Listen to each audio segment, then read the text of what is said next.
अध्याय 193 मानव देशद्रोही। झू झू। तूफानी रात के नीचे काली ट्रेन घाटियों को चीरते हुए तूफानी गति से दौड़ रही थी। गोलियों की चमक ने अंधेरे को रोशन किया, चारों ओर से उमड़ती हुई भयानक सत्ताओं को उजागर किया। ये प्रचंड हमला किसी डरावनी फिल्म के दृश्य जैसा महसूस हो रहा था। ट्रेन के ऊपर हर लड़ने वाला व्यक्ति युद्ध में जुटा था, जबकि कुछ महिलाएं गोला बारूद पहुंचाने में मदद कर रही थीं। रैटेट टैट टैट। ट्रेन के बाहर गोलियों की बौछार हो रही थी, जबकि मूसलाधार बारिश और छप छप होता खून बख्तरबंद खोल पर बह रहा था, एक भयानक दृश्य चित्रित कर रहा था। फिर भी दानव अंतहीन लग रहे थे, अंधेरे से लगातार निकलते जा रहे थे।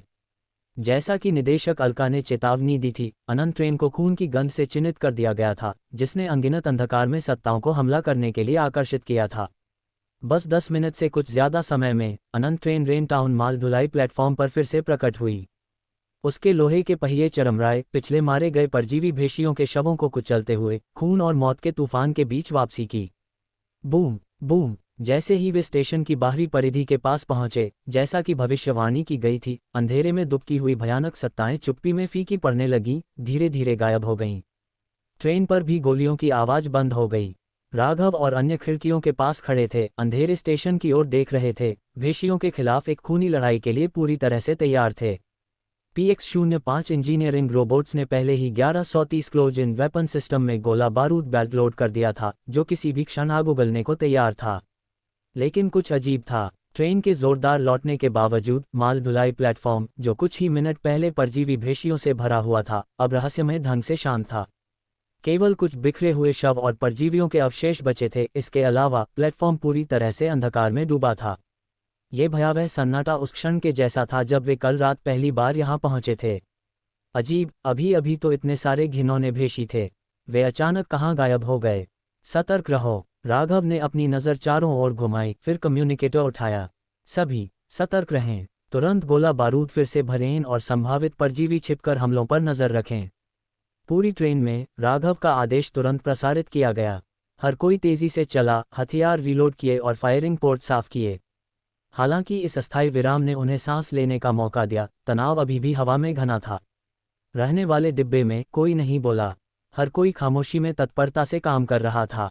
राघव और किकी डिब्बा संख्या 3 में गए, जहां पौधे की खेती के कक्ष के अंदर नरक का काला गुलदाउदी और भी तीखी लाल रोशनी के साथ चमक रहा था, एक अशुभ संकेत। कुछ परजीवियों को मारने से चमक ज्यादा फीकी नहीं पड़ी है। राघव ने माथे पर बल डाला। ये निशान निश्चित रूप से इस क्षेत्र की सबसे शक्तिशाली सत्ता ने हम पर लगाया है। रिया परिवर्तनों को ध्यान से देखते हुए राघव की ओर मुड़ी, उसकी अभिव्यक्ति गंभीर थी। अगर हम इस सिद्धांत को साबित कर सके तो यह अनगिनत जानें बचा सकता है। राघव ने गहरी सांस ली। पहले कल तक जीवित रहने की चिंता करते हैं। वह यहाँ हीरो बनने नहीं आया था, वह अपने लोगों को जिंदा रखने के लिए वापस आया था। तो इसका मतलब है कि शिकारी प्रभाव भी यहाँ काम कर रहा है। किकी ने विचार किया, अगर अंधकार में सत्ताओं द्वारा चिन्हित 2 टीमें एक साथ आती हैं, तो यह और भी अधिक परेशानी को आकर्षित करता है। क्या इसका मतलब यह नहीं होगा कि बड़े काफिले या यहाँ तक कि फीनिक्स का भोर केंद्र और भी बड़े खतरे में हैं? किसी ने कभी नहीं कहा कि उनकी परेशानी छोटी थी, राघव ने कहा, उसकी नज़र नरक के काले गुलदाउदी पर टिकी थी। स्काई सिटी किंगलुआन को ही ले लो, क्या वह दुर्घटनाग्रस्त नहीं हुआ था? मुझे यकीन है कि फीनिक्स मुख्यालय हमारी कल्पना से भी बदतर स्थिति से निपट रहा है। अभी फीनिक्स मानवता के लिए सबसे मजबूत शेष रक्षा बल है। नाइटवॉकर्स संगठन और स्टारफ्लीट के समर्थन से उन्हें अभी भी अपना मैदान संभाल लेना चाहिए। लेकिन अगर हम इस जानकारी की पुष्टि कर सकते हैं, तो यह मानवता को एक रणनीतिक लाभ दे सकता है। हालांकि हमें पहले सबूत चाहिए। किकी ने अपनी बाहें बांध लीं। तो तुम्हारी योजना क्या है? क्या तुम्हें रासायनिक संयंत्र के अंदर के भंडारण टैंक याद हैं? राघव उसकी ओर मुड़ा, उसकी आंखों में एक तीखी चमक थी। अगर वे फटते हैं तो ये सिर्फ दिखाने के लिए नहीं होगा। किकी की आंखें चौड़ी हो गईं। ओह, तुम रासायनिक संयंत्र को उड़ाना चाहते हो? राघव ने सिर हिलाया। अगर हम यांत्रिक क्रेन की मरम्मत करते हैं या बस धातु की प्रतिक्रिया केतली से एक रिमोट विस्फोटक जोड़ते हैं, तो हम एक श्रृंखला प्रतिक्रिया शुरू कर सकते हैं। लेकिन इस बात की कोई गारंटी नहीं है कि यह लालटेन फूल के नीचे की उस चीज को मार देगा। यह शायद उसे और भी ज्यादा नाराज कर दे। अच्छा, उसे नाराज होने दो, किकी ने फुफकारा, गाल फुलाए हुए थे। उस चीज ने लगभग मुझे मरवा ही दिया था। उसे नरक में उड़ा दिया जाना चाहिए। उद्धरण चिन्ह डॉट डॉट डॉट। लेकिन वह अचानक रुकी, उसकी अभिव्यक्ति विचारशील हो गई। तार्किक रूप से अरब और उसके टाइटन काफिले के पास भी इसे नष्ट करने का साधन होना चाहिए था। वे जानते थे कि वहाँ एक दानव है, तो उन्होंने इसे क्यों नहीं उड़ाया? इसके बजाय हमें वहाँ मरने के लिए क्यों फुसलाया? राघव ने अपनी आंखें सिकुड़ीं। मूंगा की एक प्रजाति है जिसे समुद्री एनीमोन कहा जाता है, उसने समझाया। समुद्री एनीमोन में जहरीले डंक होते हैं, लेकिन वे हिल नहीं सकते और उनकी शिकार करने की क्षमता सीमित होती है। लेकिन क्लाउनफिश नामक एक प्रकार की मछली होती है। क्लाउनफिश एनीमोन के डंक से बच सकती है, उसके पचे हुए अवशेषों पर भोजन कर सकती है, और सबसे महत्वपूर्ण बात, शिकारियों से सुरक्षा के लिए उसके डंक का उपयोग कर सकती है। समय के साथ उनका सहजीवी संबंध और भी विकसित हुआ। क्लाउनफिश ने समुद्री एनीमोन के लिए शिकार को आकर्षित करने के लिए प्रलोभन के रूप में भी काम करना शुरू कर दिया। रिया ने बातचीत को रिकॉर्ड करते हुए सिर हिलाया। इस शहर का पारिस्थितिकी तंत्र भी इसी तरह के मॉडल का अनुसरण करता है, उसने कहा। इसका एक क्षेत्रीय दायरा है, ये घुसपैठियों को फंसाता और उनका शिकार करता है, और इसके खतरे के बावजूद यह बाहरी दुनिया की तुलना में कुछ हद तक सुरक्षा प्रदान करता है। यही कारण है कि कुछ बचे हुए लोग यहाँ के दानवों के साथ सह अस्तित्व चुन सकते हैं। किकी ने माथे पर बल डाला। उद्धरण चिन्ह ... तुम्हारा मतलब है कि वे लोग इस जगह को एक सुरक्षित क्षेत्र के रूप में उपयोग कर रहे हैं? ये संभव है, राघव ने प्रत्युत्तरकर्ता पर संदेशों को याद किया। किसी ने जानबूझकर हमें फुसलाया था, और अब ये स्पष्ट है, यह अरब का समूह था। उनका पूरा "ये जगह बहुत खतरनाक है, तुम्हें चले जाना चाहिए" वाला भाषण सिर्फ एक आवरण था। सिनेमा और रासायनिक संयंत्र के अंदर के सभी मांस हड्डी वाले प्राणी को देखो। वे शायद इस शहर के पूर्व निवासी थे, और दुर्भाग्यशाली बाहरी लोग थे जिन्होंने यहाँ छिपने की कोशिश की, केवल लालटेन फूल के दानव का शिकार बनने के लिए। किकी हिचकिचाई। लेकिन इस शहर में भेषी हैं, वे भयावह हैं, वे केवल हम पर ही हमला क्यों करते हैं, उन पर क्यों नहीं? अगर ऐसा होता, राघव ने अंधेरे में कहा, तो हम अब तक घिरे होते। उद्धरण चिन्ह ... तुम्हारा क्या मतलब है? राघव खिड़की तक चला गया, अंधेरे प्लेटफॉर्म पर बाहर देख रहा था। दूर सुमी, राज और राजिता हाई अलर्ट पर खड़े थे, हथियार तैयार थे। वे रात में बाहर निकलने की हिम्मत भी नहीं करते। उन्होंने भेषियों के कुछ पैटर्न का पता लगा लिया होगा, इसलिए वे अपने आश्रयों में छिपते हैं। लेकिन ईमानदारी से कहूं तो वे हमसे ज्यादा बेहतर स्थिति में नहीं हैं। किकी ने मुट्ठी भींच ली। तो यह उन्हें देशद्रोही बनाता है ना? देशद्रोही? हाँ, मानव देशद्रोही, दानव के चापलूस। मुझे बताओ कि मैं गलत हूँ? राघव मुस्कुराया। सख्त शब्द, लेकिन गलत नहीं। राघव ने रिया की ओर देखा। निदेशक रिया, पहले आपने कहा था कि इस प्रमुख परजीवी प्राणी में मजबूत रक्षात्मक क्षमताएं या शिकारियों से बचने का कोई तरीका नहीं है। लेकिन क्या ये सिर्फ ब्लू प्लैनेट के जैविक सिद्धांतों को अंधकार में सत्ताओं पर लागू करना नहीं है? हम पहले उस चीज से टकराए थे और उससे निपटना बिल्कुल भी आसान नहीं लग रहा था। रिया ने अपने चश्मे को समायोजित किया। जीवन रक्षा और प्रजनन किसी भी जीवित जीव के मौलिक सिद्धांत हैं, उसने समझाया। ये प्राणी इस शहर में जड़ जमा चुका है और क्षेत्र आधारित जालों का उपयोग करके शिकार करता है। ये बताता है कि इसमें गतिशीलता की कमी है और यह शिकार को पकड़ने के लिए अपने परिवेश पर निर्भर करता है। इस तरह से ये समुद्री एनीमोन के बहुत समान है। और एक और बात, परजीवी जीव उनके विनाशकारी प्रभावों के बावजूद आमतौर पर एक मेजबान से जुड़ने से पहले बेहद कमजोर मूल रूप में होते हैं।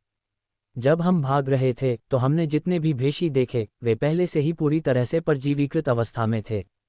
वे हिलने डुलने के लिए अपने मानव मेजबानों की मांसपेशियों और जोड़ों का इस्तेमाल करते थे, जो मेरे सिद्धांत का और समर्थन करता है। अध्याय 194, संहार। आप सही कह रहे हैं, राघव ने सहमति व्यक्त की। रासायनिक संयंत्र से भागने के बाद रात हो चुकी थी और उस दानव ने उनका पीछा नहीं किया था। इसके अलावा किकी ने उस लालटेन फूल को उखाड़ने की कोशिश की थी, लेकिन वह रासायनिक भंडारण टैंक के नीचे गहरे कुंड में दृढ़ता से जड़ जमाए हुए था। उन्हें नहीं पता था कि उसका मुख्य शरीर कितना विशाल था, लेकिन रिया की व्याख्या सुनकर यह मूंगा प्रजातियों की विशेषताओं के अनुरूप था। तो हमारा अगला कदम क्या है? अगर ऐसा है तो जिन लोगों ने हमें लौटते देखा, उनकी निगाहें अब हम पर होंगी। किकी ने जोड़ा, कुछ लोग जानबूझकर चीज़ों को मुश्किल बना रहे हैं। वे हमें इतनी आसानी से उस रासायनिक संयंत्र के दानव से निपटने नहीं देंगे। और हमें अभी भी नहीं पता कि हम कितने गुटों से निपट रहे हैं। इससे कोई फर्क नहीं पड़ता कि कितने हैं। राघव शांत होकर बोला, इस शहर में रहने वाला कोई भी व्यक्ति एक ही नाव में है। जब तक हमारे लक्ष्य उनके हितों के साथ टकराते हैं, हम पहले ही उनके दुश्मन बन चुके हैं। तो हम क्या करें? किकी ने अपनी बाहें बांध लीं। ये शहर बड़ा नहीं है, लेकिन हमारे दुश्मन छिपे हुए हैं जबकि हम उजागर हैं। हमारे पास निपटने के लिए एक विशाल दानव है, परजीवी भेषियों से सावधान रहना है, और अब हमें उन कमीनों से भी चौकसी बरतनी है जो हमें धोखा देने की कोशिश कर रहे हैं। आगे बढ़ना आसान नहीं होगा। राघव की निगाहें ठंडी हो गईं। तो फिर हम पहले उन्हें जड़ से खत्म कर देते हैं, उनका सफाया कर दो। पल पल समय बीतता गया। अंधेरा माल धुलाई स्टेशन भयानक रूप से शांत रहा, जैसे तूफान से पहले की शांति हो। भेषियों के आगे कोई और साइटिंग नहीं हुई, और सब कुछ एक असहज चुप्पी में डूब गया था। ट्रेन में तनावपूर्ण माहौल धीरे धीरे कम हुआ। ये देखकर राघव ने किकी को टोही के लिए ड्रोन तैनात करने का आदेश दिया। कैमरों ने पूरे माल धुलाई स्टेशन को स्कैन किया, लेकिन कोई हलचल नहीं दिखी। दूर शहर में अभी भी मोमबत्तियां टिमटिमा रही थीं, जो एक भयानक और रहस्यमय चमक डाल रही थीं। लगता है लौटना सही फैसला था। कम से कम अभी के लिए हम सुरक्षित हैं। डिब्बा संख्या 2 में पूनम ने राहत की सांस ली और एक कुर्सी पर बैठ गई। सुमी, किकी, राज, राजिता और प्रोजेश भी वहीं जमा हो गए थे। राघव ने अपनी अगली चाल पर चर्चा करने से पहले ये सुनिश्चित करते हुए कि सभी को हाल ही में मिली जानकारी पता है, सब कुछ दोहराया। अगर ऐसा है तो जब तक हम रासायनिक संयंत्र के दानव को खत्म नहीं कर देते, तब तक हम जितनी देर तक भागेंगे, हम पर निशान उतना ही बढ़ेगा। अंत में हम निगले जाने से बच नहीं पाएंगे। सुमी ने माथे पर बल डाला। तो ये सब की जड़ है। प्रोजेश ने चिंतनशील भाव से अपनी बाहें मोड़ते हुए हंसी उड़ाई। तो शहरवासियों ने भी यही पता लगा लिया होगा, इसीलिए उन्होंने भागने की उम्मीद छोड़ दी। हालांकि राजिता ने साफ तौर पर कहा, इतना जटिल कुछ नहीं है। वे बस डरपोक लोगों का एक झुंड हैं जो लड़ने से बहुत डरते हैं। रात के जानवरों का साथ देना शर्मनाक। किकी ने सिर हिलाया। बिल्कुल सही, भागना अब कोई विकल्प नहीं है, इसलिए चलो इस जगह को साफ करते हैं और उन्हें उनके चुनाव के परिणाम भुगतने देते हैं। राघव, तुम्हारी योजना क्या है? पूनम ने उसकी ओर देखा। हर किसी की निगाहें उसकी ओर मुड़ गईं, उसके फैसले का इंतजार कर रही थीं। राघव ने लौटने में कोई लापरवाही भरा चुनाव नहीं किया था। निदेशक रिया के सिद्धांत को सुनने के बाद अन्य लोग भी उसके फैसले से सहमत हो गए थे। किकी सही कह रही है। इस समय हमारे दुश्मन अंधेरे में छिपे हुए हैं जबकि हम खुले में हैं। और हम सिर्फ एक खतरे के खिलाफ नहीं हैं। लेकिन एक बात है जो हम सभी साझा करते हैं, रात का समय। हमारी तरह वे भी ज्यादा कुछ नहीं कर सकते। ये हमें आराम करने और एक योजना तैयार करने के लिए पूरी रात देता है। लड़ाई के थका देने वाले दिन के बाद टीम का गोला बारूद कम हो रहा था और किकी और प्रोजेश दोनों को आराम की जरूरत थी। सौभाग्य से राघव ने स्थिति को नियंत्रित करने के लिए पर्याप्त जानकारी इकट्ठा कर ली थी, बजाय इसके कि वह अंधाधुंध प्रतिक्रिया करता। अब उनके पास पलटवार करने से पहले ठीक होने का मौका था। योजना क्या है? किसी ने पूछा। राघव की निगाहें गहरी हो गईं। शुद्धिकरण। हम खुद को बचाने के लिए वापस आए, इसलिए भोर में हम 3 टीमों में बंट जाएंगे। पूनम हिचकिचाई। तुम सीधे शहर में घुसकर उन दानवों को मारना चाहते हो? क्या ये बहुत खतरनाक नहीं है? कोई फर्क नहीं पड़ता, मैं इसे संभाल लूंगा। प्रोजेश पूरी तरह से शांत था। एक आरामदेह अभिव्यक्ति के साथ उसने घोषणा की, ये धोखेबाज जीव जो मानव चमड़ी के पीछे छिपे हैं, उन्हें मेरी दिव्य ज्वालाओं से शुद्ध किया जाएगा। अगर नहीं तो हम इस पूरे शहर को जला देंगे। अगर स्वर्ग में दम है तो मुझे रोककर दिखाए। सब लोग। राघव की अभिव्यक्ति शांत रही जब उसने सुमी की ओर देखा। वास्तव में परजीवियों को मारना मुख्य उद्देश्य नहीं है। तुम्हारी प्राथमिकता यथासंभव अधिक हंगामा खड़ा करना है, जितना बड़ा उतना अच्छा। उनका ध्यान आकर्षित करो। अगर वे कमीने हस्तक्षेप करने की कोशिश करते हैं तो तुम तुरंत पीछे हट जाना। हताहतों को कम से कम रखो। ध्यान भटकाना। हम। प्रोजेश ने भौं उठाए। ठीक है, रुको। सुमी, जो भेषियों को खत्म करने की रणनीति बना रही थी, अचानक अचंभित हो गई। क्या हमें उनका सफाया नहीं करना है? राघव ने सिर हिलाया। पहले नेता को मारो। अगर हम मुख्य परजीवी को खत्म कर देते हैं तो हम बाद में छोटे लोगों से धीरे धीरे निपट सकते हैं। जो बात उसने नहीं कही वह ये थी, अगर बड़े को मारने से वास्तव में निशान मिट जाता है तो छोटे परजीवियों से लड़ने की जरूरत भी नहीं पड़ेगी। इमारतों में धावा बोलना बहुत बड़ा जोखिम था, और जब तक अलौकिक रक्त क्रिस्टल जैसे पुरस्कार नहीं मिलते तब तक यह इसके लायक नहीं था। अगर अरब का समूह तुम पर शहर में हमला करता है तो यह वास्तव में हमारे पक्ष में काम करेगा, राघव ने आगे कहा। इसका मतलब होगा कि उन्हें एहसास नहीं होगा कि हम बड़े परजीवी को निशाना बना रहे हैं। राजिता ने अपना सिर झुकाया। मेरा मतलब है, कौन सोचेगा कि हम उस दानव का शिकार करने के लिए वापस आए हैं? उसकी बात में दम था। एक सामान्य परिदृश्य में बचे हुए लोग मौत के जाल से बचकर स्वेच्छा से वापस नहीं लौटेंगे। अधिकांश लोगों के लिए उस विशाल दानव का सामना करना एक आत्महत्या मिशन था। केवल कुछ दुर्लभ बचे हुए लोग ही निशान के अस्तित्व के बारे में जानते थे। जरूरी नहीं। राघव का लहजा शांत था। भले ही वे निशान के बारे में न जानते हों, वह दानव ही कारण है कि रेनटाउन अभी भी खड़ा है। उनके लिए वह मूल रूप से उनका संरक्षक देवता है। अब मुझे बताओ, क्या वे बस हाथ पर हाथ धरे बैठे रहेंगे और हमें उसे मारने देंगे? सच है, कमीने। राजिता ने जल्दी ही किकी से कमीने शब्द सीख लिया था और इसे दांत पीसकर इस्तेमाल किया। पूनम राघव के तर्क को समझ गई, लेकिन फिर भी चिंतित दिखी। लेकिन उन भेषियों से निपटना आसान नहीं होगा। मुझे सुमी की टीम की चिंता है। मैं जानता हूँ, राघव ने उसे आश्वस्त किया। जब तक तुम इमारतों में प्रवेश करने से बचते हो, तब तक भेषी ज्यादा खतरा नहीं बनेंगे। एकमात्र असली खतरा उनकी घुल मिल जाने की क्षमता है। ये कहने के बाद उसने अपना हाथ उठाया और रोशनी की चमक में एक छोटा उपकरण सामने आया। उसने इसे किकी को सौंप दिया। यह एक वॉइस प्रिंट डिटेक्टर है जिसे मैंने संतरी सिस्टम से निकाला है। भेषियों की पहचान करने का सबसे आसान तरीका उनके दिल की धड़कन के पैटर्न के माध्यम से है, जो इंसानों से पूरी तरह से अलग होते हैं। एक नमूना सेट करो और सुमी की टीम दूरी से स्कैन कर सकती है।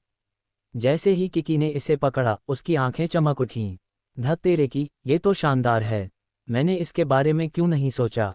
उस नकली महिला की सांस और दिल की धड़कन पूरी तरह से बंद थी। इसके साथ हमें करीब से टकराने का जोखिम भी नहीं उठाना पड़ेगा। सुमी और अन्य तुरंत अधिक आत्मविश्वासी महसूस करने लगे। समझ गई कैप्टन राघव, सुमी ने दृढ़ता से कहा। मैं जानती हूं कि क्या करना है। राघव ने सिर हिलाया। एक और बात, हर समय संचार खुला रखना। बड़े परजीवी में अस्थिकृमियों की एक विशेष नस्ल होती है जो अस्थायी रूप से हमारे अपने साथियों की नकल कर सकती है। लगातार संपर्क में रहना इसका मुकाबला करने का सबसे सुरक्षित तरीका है। भेषी खतरनाक थे, लेकिन उनका असली खतरा धोखे से आता था। जब तक उनके पास उन्हें बेनकाब करने का साधन था, तब तक उनसे निपटना इतना मुश्किल नहीं होगा। राघव ने हर संभव परिदृश्य पर विचार किया, अपनी योजना को परिष्कृत किया। सुमी ने सिर हिलाया। समझ गई।